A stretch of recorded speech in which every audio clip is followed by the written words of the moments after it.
ಮತ್ತು ಗೋಹತ್ಯೆ ನಿಷೇಧ ಆಜ್ಞೆ 2020 ಕರ್ನಾಟಕ ಗೋಹತ್ಯೆ ಮತ್ತು ಪ್ರತಿಬಂಧಕ 2020ರ ನಿಷೇಧ ಕಾಯ್ದೆಯನ್ನು ಬೆಳಗಾವಿಯಲ್ಲಿ ನಡೆಯುವ ಚಳಿಗಾಲದ ಅಧಿವೇಶನದಲ್ಲಿ ರಾಜ್ಯ ಸರ್ಕಾರ ಕೈಬಿಡಬೇಕೆಂದು ಆಗ್ರಹಿಸಿ ವಿಶ್ವ ಹಿಂದೂ ಪರಿಷತ್ ಬಜರಂಗ ದಳ ಮುಖಂಡರು ನಗರದ ಅಂಬೇಡ್ಕರ್ ವೃತ್ತದಲ್ಲಿ ಪ್ರತಿಭಟನೆ ನಡೆಸಿದರು. ಕಾಂಗ್ರೆಸ್ ಸರ್ಕಾರ ಗೋಕಳ್ಳರಿಗೆ ಸಹಕರಿಸುವ ನಿಟ್ಟಿನಲ್ಲಿ ಮುಖ್ಯಮಂತ್ರಿ ಸಿದ್ದರಾಮಯ್ಯ ಅವರು ಹಿಂದೂ ಸಮಾಜಕ್ಕೆ ಅತ್ಯಂತ ಪೂಜನೀಯವಾದ ಗೋಮಾಂಸ ಹಿಂಸಾತ್ಮಕವಾಗಿ ಕಳ್ಳ ಸಾಗಾಟ ಮಾಡುವಾಗ ಪೊಲೀಸರು ವಶಪಡಿಸಿದ ಸಾಗಾಟ ವಾಹನಗಳನ್ನು ಸುಲಭದಲ್ಲಿ ಹಿಂತಿರುಗಿಸುವಂತೆ ಮಾಡಲು ಕರ್ನಾಟಕ ಜಾನುವಾರು ಹತ್ಯೆ ಪ್ರತಿಬಂಧಕ ಹಾಗೂ ಸಂರಕ್ಷಣಾ ಕಾಯ್ದೆ 2020 ಸಡಿಲಗೊಳಿಸಿ ತಿದ್ದುಪಡಿ ತರಲು ಮುಂದಾಗಿರುವುದು ತಕ್ಷಣವೇ ಕೈಬಿಡಬೇಕೆಂದು ಆಗ್ರಹಿಸಲಾಯಿತು. ಗೋವುಗಳಿಗೆ ಹಿಂಸೆ ಹೆಚ್ಚಾಗುವ ಸಾಧ್ಯತೆ ಇರುವ ಈ ತಿದ್ದುಪಡಿಯನ್ನು ತಕ್ಷಣ ಹಿಂದಕ್ಕೆ ಪಡೆಯಬೇಕೆಂದು ಸರ್ಕಾರ ಆಗ್ರಹಿಸಿದೆ. ಹೀಗಿರುವ ಕಾಯ್ದೆ ಸೆಕ್ಷನ್ 8ರ ಪ್ರಕಾರ ಪ್ರಸ್ತುತ ಅಕ್ರಮ ಗೋ ಸಾಗಾಟದ ವಾಹನವನ್ನು ಪೊಲೀಸರು ವಶಪಡಿಸಿದಾಗ ವಾಹನದ ಮೌಲ್ಯದಷ್ಟು ಬ್ಯಾಂಕ್ ಗ್ಯಾರಂಟಿಯನ್ನು ಕೊಟ್ಟೇ ತಾತ್ಕಾಲಿಕವಾಗಿ ಹಿಂಪಡೆಯಲು ಅವಕಾಶವಿದೆ. ಬ್ಯಾಂಕ್ ಗ್ಯಾರಂಟಿಯನ್ನು ಪ್ರಸ್ತುತಪಡಿಸಿ ವಾಹನವನ್ನು ತಾತ್ಕಾಲಿಕವಾಗಿ ಬಿಡುಗಡೆಗೊಳಿಸಲು ಅವಕಾಶವಿದೆ. ಪ್ರಕರಣದ ಅಪರಾಧ ಸಾಬೀತಾದಲ್ಲಿ ವಾಹನವನ್ನು ವಾಪಸ್ ತಂದು ಸರ್ಕಾರಕ್ಕೆ ಮುಟ್ಟುಗೋಲು ಹಾಕಬೇಕಾಗುತ್ತದೆ.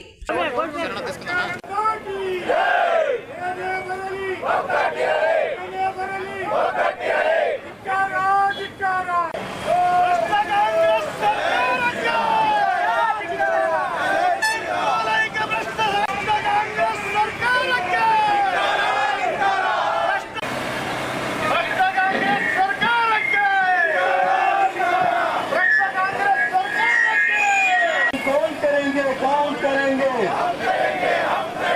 हेलो भारत माता के देश का रक्षा कौन करेगा? कौन सरकार के हिंदू विरोधी कांग्रेस सरकार के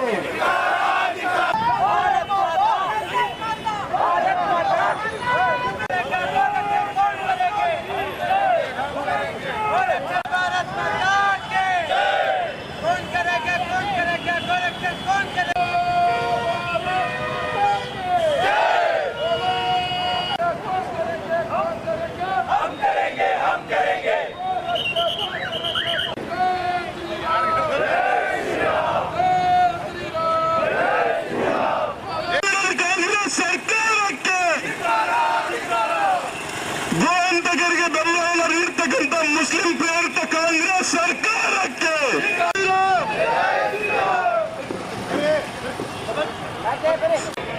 ಗೋ ರಕ್ಷಣೆಗಾಗಿ ಪ್ರತಿಭಟಿಸುತ್ತಿರುವ ಸಂಘಗಳಿಗೆ ಗೋ ಮಾತಾ ಕಿ ಕೌನ್ ಕರೆಂಗೆ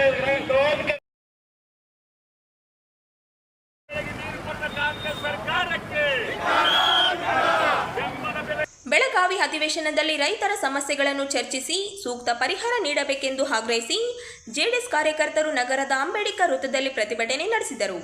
ಜೆಡಿಎಸ್ ತಾಲೂಕು ಘಟಕ ವತಿಯಿಂದ ಪರಜಾತ ಅಭಿವೃದ್ಧಿ ನರಸಿಂಹನಾಯಕ ನೇತೃತ್ವದಲ್ಲಿ ಪ್ರತಿಭಟನೆ ನಡೆಸಲಾಯಿತು. ಕಳೆದ 1 ವರ್ಷದಿಂದ ರೈತರ ಸಂಪೂರ್ಣವಾಗಿ ಸಂಕಷ್ಟದಲ್ಲಿದ್ದಾರೆ. ಆದರೆ ರಾಜ್ಯ ಸರ್ಕಾರ ಖರ್ಚು ಗುದ್ದಾಟ ಬಿಟ್ಟು ರೈತರ ಸಮಸ್ಯೆಗಳ ಪರಿಹಾರ ನೀಡಿ ಎಂದು ಘೋಷಣೆಯೊಂದಿಗೆ ಪ್ರತಿಭಟನೆ ನಡೆಸಲಾಯಿತು. ಕಳೆದ ಬಾರಿ ಬಹಳಷ್ಟು ಮಳೆಯಿಂದ ಅತಿವೃಷ್ಟಿಯಾದಾಗ ಆಗ ಸರ್ಕಾರವು ಅವರಿಗೆ ಯಾವುದೇ ಸಹಾಯಕ್ಕೆ ಧಾವಿಸದೆ ಮತ್ತು ಪರಿಹಾರವನ್ನು ನೀಡಲಿಲ್ಲ. ಇದರಿಂದ ರೈತರ ಜೀವನವು ದುರಸ್ಥವಾಗಿದೆ. ಸರ್ಕಾರದಿಂದ ಬೆಂಬಲ ಬೆಲೆ ಘೋಷಣೆ ಆಗದಿರುವ ಕಾರಣಕ್ಕೆ ಮುಕ್ತ ಮಾರುಕಟ್ಟೆಯಲ್ಲಿ ಬೇಕಾಬಿಟ್ಟಿ ಬೆಲೆಗೆ ಹತ್ತಿ ಖರೀದಿಸಲಾಗುತ್ತಿದೆ. ಗುಣಮಟ್ಟದ ನೆಪ ಹೋಡಿ ಮನ ಬಂದ ದರಕ್ಕೆ ಖರೀದಿ ಮಾಡಲಾಗುತ್ತಿದೆ ಎಂದು ದೂರಿದರು. ರೈತರಿಗೆ ಆಗುವ ನಷ್ಟ ತಪ್ಪಿಸಬೇಕಾದರೆ ಸರ್ಕಾರವೇ ಬೆಂಬಲ ಬೆಲೆ ಹೆಚ್ಚಿಸಬೇಕು ಎಂಬುದು ರೈತರ ಒತ್ತಾಯವಾಗಿದೆ. ರೈತರ ಸ್ಪಂದಿಸಿ ನೆರವಿಗೆ ಬಾರದೆ ಸಿಎಂ ಕುರ್ಚಿಗಾಗಿ ಕಾಂಗ್ರೆಸ್ನಲ್ಲೀಗ ಒಬ್ಬೊಬ್ಬ ಶಾಸಕರಿಗೆ ₹50 ಕೋಟಿ ಹಣ ಕೊಟ್ಟು ಖರೀದಿಸುವಲ್ಲಿ ಜಲಸಂಪನ್ಮೂಲ ಸಚಿವ ಡಿಕೆ ಶಿವಕುಮಾರ್ ಅವರು ಬ್ಯುಸಿಯಾಗಿದ್ದಾರೆ. ತುಂಗಭದ್ರಾ 4 ಜಿಲ್ಲೆಗಳ ಜೀವನಾಡಿ ಭೂಮಿ ತಾಯಿ ನಂಬಿ ರೈತರು ಬದುಕುತ್ತಿದ್ದಾರೆ. ಆದರೆ ರೈತರ ಬಗ್ಗೆ ಸರ್ಕಾರಕ್ಕೆ ಕಾಳಜಿ ಇಲ್ಲದಂತಾಗಿದೆ. ರೈತರ ಬದುಕಿನ ಗ್ಯಾರಂಟಿಯ ಬಗ್ಗೆ ಕಾಂಗ್ರೆಸ್ ಸರ್ಕಾರ ಮಾತನಾಡುತ್ತಿಲ್ಲ.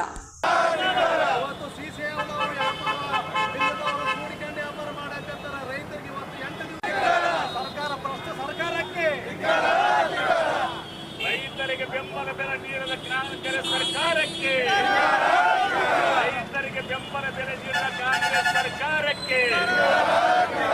ಕಾಂಗ್ರೆಸ್ ಸರ್ಕಾರಕ್ಕೆ ಬೆಂಬಲ ಬೆಲೆ ನೀಡದ ಕಾಂಗ್ರೆಸ್ ಸರ್ಕಾರಕ್ಕೆ ರೈತರಿಗೆ ಪರಿಹಾರ ನೀಡದ ಕಾಂಗ್ರೆಸ್ ಸರ್ಕಾರಕ್ಕೆ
ರಕ್ಷಣೆ ಕೇಳಕ್ ಹೋದವ್ರ ಮ್ಯಾಗ ಏನಪ್ಪ ಅಂದ್ರ ಈ ದಿನಗಳಲ್ಲಿ ಬೆಂಗಳೂರಿನ ಮಹದೇವಪುರ ಕ್ಷೇತ್ರಕ್ಕೆ ವ್ಯಾಪ್ತಿಗೆ ಬರುವ ಐಟಿಪಿಎಲ್ ವೈಟಿ ಫೀಲ್ಡ್ ಸರ್ಕಲ್ ಹೈಗೇಟ್ ಇರುವ ಬೀದಿ ಬದಿ ವ್ಯಾಪಾರಿಗಳನ್ನು ದೌರ್ಜನ್ಯದಿಂದ ತೆರವು ವಿಚಾರ ತಿಳಿದ ತಕ್ಷಣವೇ ಭಾರತೀಯ ಸೇವಾ ಸಮಿತಿ ಸಂಸ್ಥಾಪಕ ರಾಜ್ಯ ಅಧ್ಯಕ್ಷರಾದ ಡಾಕ್ಟರ್ ರಾಮಚಂದ್ರ ಚಿನ್ನಿಹುಡಿ ಅವರು ಸ್ಥಳಕ್ಕೆ ಆಗಮಿಸಿ ಇದನ್ನು ಪ್ರಶ್ನಿಸಿದ ಇವರ ಮೇಲೆ ಹಲ್ಲೆ ನಡೆಸಿದ ಕಿಡಿಗೇಡಿಗಳನ್ನು 1 ವಾರದಲ್ಲಿ ಬಂಧಿಸಬೇಕು, ಇಲ್ಲದಿದ್ದರೆ ಹೋರಾಟ ನಡೆಸಲಾಗುವುದು ಎಂದು ಭಾರತೀಯ ಸೇವಾ ಸಮಿತಿ ದಲಿತ ಮುಖಂಡರಾದ ಹನುಮಂತಪ್ಪ ಮನ್ನಾಪುರ್ ಅವರು ಹೇಳಿದರು.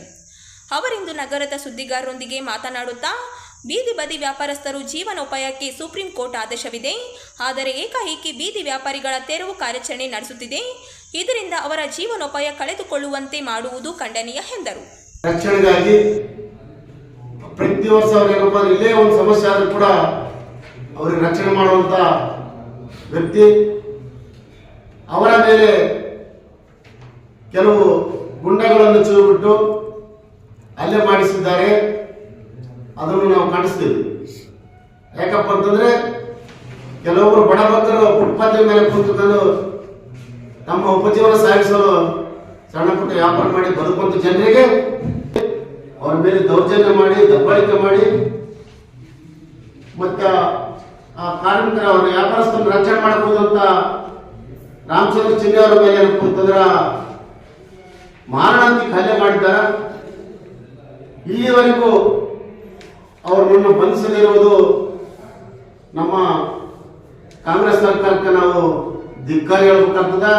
ಯಾಕಪ್ಪ ಅಂತಂದ್ರೆ ಅವರು ನ್ಯಾಯಯುತವಾಗಿ ಕಾನೂನುಬದ್ಧವಾಗಿ ಹೋರಾಟ ಮಾಡುವಂತ ಡಾಕ್ಟರ್ ರಾಮಚಂದ್ರ ಚಿನ್ನಿ ಅವರು ಏನಪ್ಪ ಅಂತಂದ್ರ ಅಲ್ಲಿ ಬಿಡಿ, ಅವರು ಸರ್ಕಾರಿ ಜಾಗದಲ್ಲಿ ಕೂತು ವ್ಯಾಪಾರ ಮಾಡ್ತಾರ, ಅಂತವ್ರ ಮೇಲೆ ನೀವು ಒಕ್ಕಲಿಸೋದು ತಪ್ಪಂತೇಳಿ ಹೇಳಿದಾಗ ಅವ್ರ ಮೇಲೆ ನೀವೇನು ಕೇಳ್ತೀವಿ ಅಂತೇಳಿ ಅವ್ರ ಮೇಲೆ ಒಂದು ಗುಂಡಾಜಾಮ ಮಾಡಿದಂತ ಪ್ರವೃತ್ತಿ ಬೆಳೆದಿದ್ದಾರ. ಹಾಗಾಗಿ ನಾವು ನಿಮ್ಮ ಪತ್ರಿಕಾ ಮೂಲಕ ಕೇಳೋದೇಶಂದ್ರೆ ಬೆಂಗಳೂರಿನ ವೈಟ್ ಫೀಲ್ಡ್ ಪೊಲೀಸ್ ಸ್ಟೇಷನ್ ಕೂಡ ಪ್ರಕರಣ ದಾಖಲಾಗಿದೆ. ಆದ್ರೂ ಕೂಡ ಆ ಒಂದು ದೌರ್ಜನ್ಯ ಮಾಡಿದ ವ್ಯಕ್ತಿಗಳನ್ನು ಇಲ್ಲಿವರೆಗೆ ಬಂಧಿಸದೆ ಪೊಲೀಸರು ಬಹಳ ನಿಷ್ಕ್ರಿಯ ತೋರಿದ್ದಾರೆ. ಹಾಗಾಗಿ ನಾವು ಮಾನ್ಯ ಗೃಹ ಮಂತ್ರಿ ಜಿ ಪರಮೇಶ್ವರ್ ಅವರಿಗೆ ನಾವು ಕೇಳಿಕೊಳ್ಳುವುದೇನೆಂದ್ರೆ ಪ್ರತಿಯೊಬ್ಬ ಸಂಘಟನೆಗಾರ ಎಲ್ಲೇ ದೌರ್ಜನ್ಯ ದಬ್ಬಾಳಿಕೆ ಅನ್ಯಾಯ ಮಾತ್ರ ಬೀದಿಗಿಳಿದು ಹೋರಾಟ ಮಾಡುವಂಥದ್ದು ನಮ್ಮ ಒಂದು ಕರ್ತವ್ಯ. ಹಾಗಾಗಿ ಯಾರು ಶೋಷಣೆಗೆ ಒಳಪಟ್ಟಿದ್ದಾರ ದಿನಾಂಕ 20/11/2010 ಪುರಸಭೆ ಕಾರ್ಯಾಲಯದಲ್ಲಿ ಇಂದಿನ ಅಧ್ಯಕ್ಷರು, ತಹಶೀಲ್ದಾರರು ಮತ್ತು ಚುನಾಯಿತ ಸದಸ್ಯರೆಲ್ಲರೂ ಕೂಡಿ ಒಂದು ನಿರ್ಣಯ ಕೈಗೊಂಡರು. ಡಾಕ್ಟರ್ ಅಂಬೇಡ್ಕರ್ ಇಲ್ಲದ ಮನೆಯಿಂದ ಮಿನಿ ವಿಧಾನಸೌಧದವರೆಗೆ 25 ಫೀಟ್ ರಸ್ತೆ ಅಗಲೀಕರಣ ಮಾಡಬೇಕಂತೇಳಿ ದಿನಾಂಕ 20/11/2010 ನಿರ್ಣಯ ತೆಗೆದುಕೊಂಡ್ರು. ಈ ನಿರ್ಣಯ ತೆಗೆದುಕೊಂಡ ಮೇಲೆ ಈ ರಸ್ತೆನ ಅಗಲೀಕರಣ ಮಾಡಲಿಲ್ಲ. ಅದಕ್ಕಾಗಿ ನಾನು 25 ಗೌರವಾನ್ವಿತ ಲೋಕಾಯುಕ್ತರು ಕರ್ನಾಟಕ ಲೋಕಾಯುಕ್ತ ದೂರು ಸಲ್ಲಿಸಿದೆ. ಈ ರಸ್ತೆ ಅಗಲೀಕರಣ ಮಾಡಿಲ್ಲ. ಈ ರಸ್ತೆ ಅಗಲೀಕರಣ ಮಾಡಲಾರದಂತಹ ಅಧಿಕಾರಿಗಳ ಮೇಲೆ ನೀವು ಸೂಕ್ತ ಕಾನೂನು ಕ್ರಮ ಕೈಗೊಳ್ಳಬೇಕಂತೇಳಿ ನಾನು ಒಂದು ದೂರನ್ನು ಸಲ್ಲಿಸಿದೆ. 30/8/2025 ಪ್ರತಿಯೊಬ್ಬರು ನೀವಲ್ಲಿ ಇಲ್ಲಿ ಒಂದು ಕ್ಯಾಂಪಸ್ ಬಂದಾಗ ತಾವೆಲ್ಲರೂ ಇದ್ರಿ. ಅವತ್ತ ಒಂದು ಓಪನ್ ಕೋರ್ಟ್ನಲ್ಲಿ ಉಪಲೋಕಾಯುಕ್ತರು ಒಂದು ಆದೇಶ ಮಾಡಿದ್ರು. 11 ವರ್ಷ ದೂರು ಕೊಟ್ಟು 11 ವರ್ಷಗಳಾದರೂ ಕೂಡ ಈ ರಸ್ತೆ ಅಗಲೀಕರಣ ಮಾಡಿಲ್ಲ. 90 ದಿನಗಳಲ್ಲಿ ಈ ರಸ್ತೆ ಅಗಲೀಕರಣ ಮಾಡಬೇಕಂತೇಳಿ ಕರ್ನಾಟಕದ ಗೌರವಾನ್ವಿತ ಉಪಲೋಕಾಯುಕ್ತರು ಕ್ಯಾಂಪಸ್ ಮಾಡಿದ ಸಮಯದಲ್ಲಿ ಆಗಿದ್ದಂತಹ ಪ್ರೆಸೆಂಟ್ ಚೀಫ್ ಆಫೀಸರ್ಸ್ ಮತ್ತು ಇಂದಿನ ಚೀಫ್ ಆಫೀಸರ್ಸ್ 4-5 ಮಂದಿ ಸಹಿ ಮಾಡ್ಯಾರ. ಇವತ್ತ ಗೌರವಾನ್ವಿತ ಉಪಲೋಕಾಯುಕ್ತರು ಆದೇಶ ಮಾಡಿದ ಮೇಲೆ 90 ದಿನದಲ್ಲಿ ಈ ರಸ್ತೆ ಅಗಲೀಕರಣ ಮಾಡಲಿಲ್ಲ. ಉಪಲೋಕಾಯುಕ್ತರ ಆದೇಶವನ್ನು ಉಲ್ಲಂಘನೆ ಮಾಡಿದ್ರು. ನನಗೆ ಡಿಸೆಂಬರ್ 5 ಒಂದು ಆನ್ಲೈನ್ ನೋಡಿದ, ಡಿಸೆಂಬರ್ 5 ಮತ್ತೆ 2 ಮಂತ್ಸ್ ಟೈಮ್ ಕೊಟ್ಟರು. ಇವತ್ತ ಯಾವುದೇ ಒಂದು ನಿರ್ಣಯ ಪುರಸಭೆ ನಿರ್ಣಯ ತೆಗೆದುಕೊಂಡ ಮೇಲೆ 1 ವರ್ಷ ಇದೆ, 2 ವರ್ಷ ನಮ್ಮ ಕೈಲಿ ಹೋರಾಟ ಮಾಡೋಕ್ಕಾಗೋದಿಲ್ಲ. ಇವರಾದರೂ ಇದನ್ನ ನಮ್ಮ ದೂರನ್ನ ಸಾಲ ಮಾಡ್ಬೇಕಂತೇಳಿ ನಾವು ದೂರು ಸಲ್ಲಿಸ್ತೀವಿ. 2014ರಿಂದ 25 3ನೇ ತಿಂಗಳವರೆಗೂ ಉಪಲೋಕಾಯುಕ್ತರು ಏನ್ ಮಾಡಿದ್ರು, ರಿಮೈಂಡರ್ ಟು ಗೌರ್ಮೆಂಟ್ ಅಂತೇಳಿ ಬರೀ ಲೆಟರ್ ಕೊಟ್ಟರು. ಇಲ್ಲಿ ಕೂಡ ವಿಳಂಬ ಆಗ್ತದ. ಇದು ಹಿಂದಿನ ಕಾಲದ ಪಂಚಾಯತಿಯಲ್ಲಿ ಇದು 1 ಇಲ್ಲ 2 ವರ್ಷದಲ್ಲಿ ಒಂದು ನಿರ್ಣಯ ತೆಗೆದುಕೊಳ್ತಿದ್ರು. ಪ್ರಜಾಪ್ರಭುತ್ವ ವ್ಯವಸ್ಥೆಯಲ್ಲಿ ನಾ ದೂರು ಕೊಟ್ಟು 14 ವರ್ಷದ ನಂತರ ಆರ್ಡರ್ ಮಾಡಿದ್ರು ಕೂಡ ಇದಕ್ಕೆ ಸಂಬಂಧಿತ ಅಧಿಕಾರಿಗಳು ತೆರವುಗೊಳಿಸ್ತಾ ಇಲ್ಲ. ಇವನ್ನೆಲ್ಲ PD ಈರಣ್ಣ ಬಿರಾದಾರ ಇದ್ರು, ಜಿಲ್ಲಾ ನಾಗರಿಕ ಪೊಲೀಸ್ ಇವರು ಮತ್ತು ಈಗಿನ chief officer C Ampayya TMC Devadurga ಇವರನ್ನ ಒಳ್ಳೆ ಅಪರಾಧ ಮಾಡ್ಬೇಕಂತೇಳಿ ನಾನು ರಾಜ್ಯ ಸರ್ಕಾರಕ್ಕೆ ಮನವಿ ಮಾಡ್ತೀನಿ. ಯಾಕಪ್ಪ ಅಂದ್ರೆ ಇದು ನನ್ನ ವೈಯಕ್ತಿಕ ವಿಷಯ ಅಲ್ಲ, ಸಾರ್ವಜನಿಕರಿಗೆ ಒಳ್ಳೇದಾಗಲಿ ಅಂತೇಳಿ 2010ರಲ್ಲಿ ನಿರ್ಣಯ ತೆಗೆದುಕೊಂಡ್ರು.